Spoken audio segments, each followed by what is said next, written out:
One of the most overlooked and often taken for granted tool of any nurse is our feet.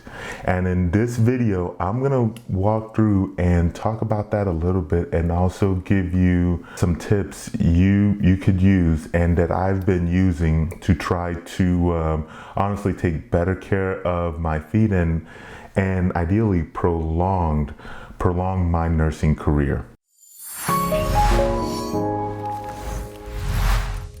Hey everybody, this is Thomas from Nurse Money Talk, where we help nursing students become nurses and nurses excel in their nurse career and their nurse life. And as I've already said, like in this video, I want to talk about 10 ways as nurses we can better care for our feet, because too often I think we ignore our feet and I think we take it for granted and we forget just how pivotal our feet is to the success of our career, especially if we're in floor nursing. And I think we often overlook just kind of like how much mileage we can actually put on our feet on a regular, just a regular shift, let alone on a week or months of just working as a nurse. Before I get started, I want to go ahead and invite you to hit that subscribe button, hit the notification button so you don't miss any of our upcoming videos. And then also just to let you know that any links mentioned will be in the description below. So let's get started. The first part of making sure that we are taking care of our feet is by making sure that we are wearing the right shoe. I've been called cheap. I feel like I'm frugal, but whatever. I've been called cheap and I have avoided spending money on good shoes for so many years. And once I start, before early on, it might have been a situation of money. This would have been before actually graduating. But even after graduating and working as a nurse, I still just avoided spending money on shoes, on good shoes. And I've come to realize that was a huge mistake. Honestly, I'm paying a little bit for those extended years of just wearing crappy shoes. If there is a place to cut corners when it comes to what you're spending on work or whatnot, shoes are not one of them. Shoes that are wrong and wrong size, doesn't have enough support, can cause a whole lot of issues like bunions, corns, hammer toe, crossover toe, ingrown toenails, plantar fasciitis. I mean, these are issues that can that can occur from just not having the right pairs of shoes or not having shoes that are supportive.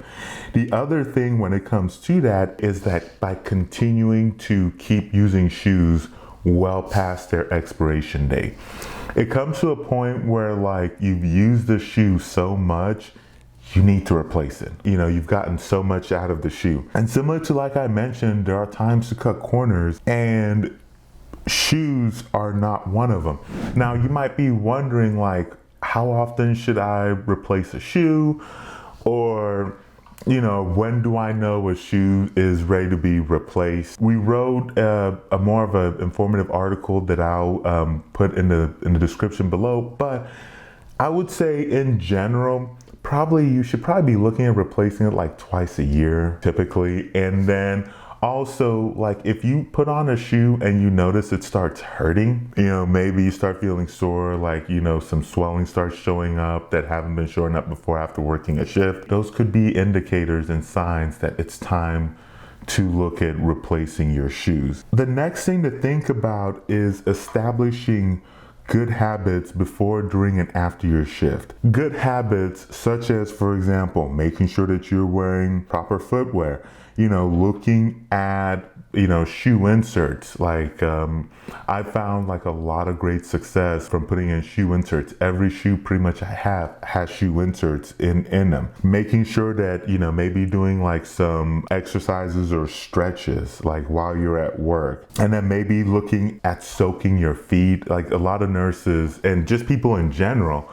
have found success by soaking their feet in like Epsom salts or essential oils or something like that after working. I already mentioned before, by making sure that you're wearing good shoe inserts and insoles. I put on here that some nurses will find relief from using shoe inserts or orthotics. For me personally, I have found great success in making sure I'm using shoe inserts. And looking at this, you might be wondering like, what's been the difference for me? And let me tell you the difference for me personally between wearing good shoes and good shoe insert. Before, when I didn't care, after 12-hour shifts, or it could even be an 8-hour shift, like I would come in and my ankles would be swollen, my feet would be so sore. There's been some shifts where like after working it, I could barely stand. Like it was that painful to be on my feet. Better shoes, better inserts has made honestly a huge difference for me. Some nurses have found great success also with wearing compression socks. I did try, and I know plenty of nurses have had success with compression socks. I did try compression socks for a bit, and honestly, I think it did kind of help. Though I must say, I personally never really liked the feeling that much of just having them on. And something to keep in mind though, when you do have compression socks, is just making sure that you're watching out for signs of poor fitting compression socks, such as like redness or irritation. And I think that probably was my issue when I first started using compression socks, is that I had some on that were very poor fitting and probably poor quality compression socks. I mean, it's similar to shoes. You can find cheap, crappy compression socks, but if they're not doing anything or actually hurting or making the situation worse, then you would have been better off just kind of spending the extra and getting better compression socks. One thing to keep in mind is managing body weight. That does help with, in terms of, because you just think about it, that's more weight. If you're overweight or excessively overweight or whatever, if you think about that, is more weight that your feet is having to carry. That's more weight that's having to be moved. And then also as well, like high sodium can lead to increased swelling as well. So that's just kind of something to keep in mind. Like treating yourself to pedicures, like on top of it just being very relaxing and good for your mental health as a whole, because some people do find a lot of stress relief from things like pedicures and massages. They do kind of help with promoting circulation and healthier joints as well. Another thing is by making sure that you're cutting your toenails often. If you just think about, have you ever put on like socks and shoes and you've had really long toenails and just kind of like that feeling, that uncomfortable feeling? It's not very good. So one thing to keep in mind is making sure that you are keeping those like cut. Something else to keep in mind is just avoiding cutting your toenails too short, because then that can potentially lead to like ingrown toenails. Something else to keep in mind as well is just finding opportunities during your shift to sit down, like whether it's sitting down while you're charting, just like those opportunities where you can sit down and actually get off your feet can make a huge difference. Like, a couple minutes, several minutes here or there every hour, I think can make a huge difference. That's one of the things I know I started doing a while back whenever I started having some feet pain as well, like after a long shift. I think I've already mentioned before, earlier about like just kind of like soaking your feet. And there are some health benefits, circulation wise. There are massagers you can get. I know we do have one where like you can plug it in, pour, with some hot water in there, and then it'll create some jets or bubbles, and then you can put in some essential oils or Epsom salts or something like that. And I think that, and because I know what I have done is, so I'll do that. I'll be watching TV as well. You can also get some foot massages as well, Those typically will also feel pretty good on your feet, and it's just overall just relaxing after a long hard shift. I will, in the description below, I will put in like a link to where you can get to some of our recommended shoes, shoe inserts, maybe some like weight loss tips if you really need, if you're wanting something like that, because it's a challenging thing, but it you know, getting healthier through weight loss, eating better and whatnot, that just overall, it's just good for you, feet or no feet anyway.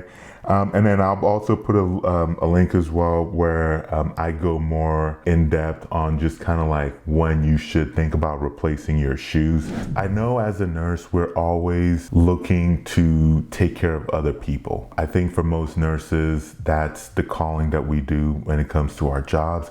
And I think as well, we take that into our personal lives as well, where we're constantly fixated on we need to help other people. But what's critically important is that you also remember that you need to take time and step back and just make sure that you are taking care of yourself.